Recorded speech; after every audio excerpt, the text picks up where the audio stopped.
कांग्रेस न्यायपत्र और इस्तिहार जहाँ को लिया इस्तिहार इदी कथा टेड़ां कदा BJP Jharkhand state president Babulal Marandi Jharkhand Ranchi रे बीजेपी राज्य सभापति व सांबादिक सम्मेलन और प्रेस मीट तला BJP state president Babulal Marandi दाबी जखन कांग्रेस केंद्र रेको क्षमता रेको उन अक्त भारत दिसम रेन जनगण को चेन सुविधा बांको एम काट कोआ मेनखान 2014 साहित खन मोदी सरकार हेज तायम जनगण को बेगर काउडीते रेशन खन एतहब काते कारेंट रेना सुविधा आतु आतु रे सेटर आकना।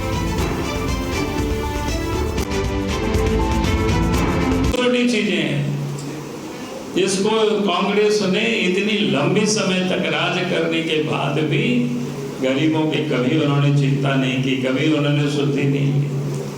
बैंकों का तो राष्ट्रीयकरण श्रीमती गांधी जी ने कर दिया था, लेकिन बैंक के चौखट को कौन पार कर पाता था?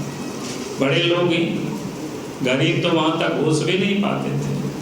लेकिन देश के प्रधानमंत्री नरेंद्र मोदी जी ने गरीबों का भी खाता उन बैंकों में खुलवा दिया। अब तो जितने भी गरीबों को सहायता मिलती है, योजना मिलता है, अब सब एक बटन को क्लिक करते हैं, सब गरीबों के खाते में पैसा पहुंच जाता है। पहले तो कमीशन खोरी होता था, उसमें गरीबों के यहाँ तक पहुंचता नहीं था। राजीव गांधी ने क्या कहा था, भाई ये तो अन्याय ही हो रहा था ना जो, लेकिन उस अन्याय को समाप्त मिटाने के लिए कांग्रेस ने कुछ भी नहीं किया। और आप कहते न्याय यात्रा, मैं करे न्याय पत्र जरूर निकालो भाई, लेकिन पहले आप जो आपने अन्याय किया है, जो आपने जुल्म किया है, उसको तो ठीक करो। पहले आप देखते थे देश के अंदर में भी क्या क्या घटनाएं नहीं घटित होती थी। उग्रवाद की घटनाएं जगह जगह पर क्या करते, आतंकवादी बम विस्फोट हुआ करते थे। भारत सरकार डोजियर लेकर के घूमते रहते थे और क्या करते थे उस समय, बड़े बड़े देश, विकसित देश, अच्छा ठीक है हम बात कर लेंगे, लेकिन होता कुछ नहीं।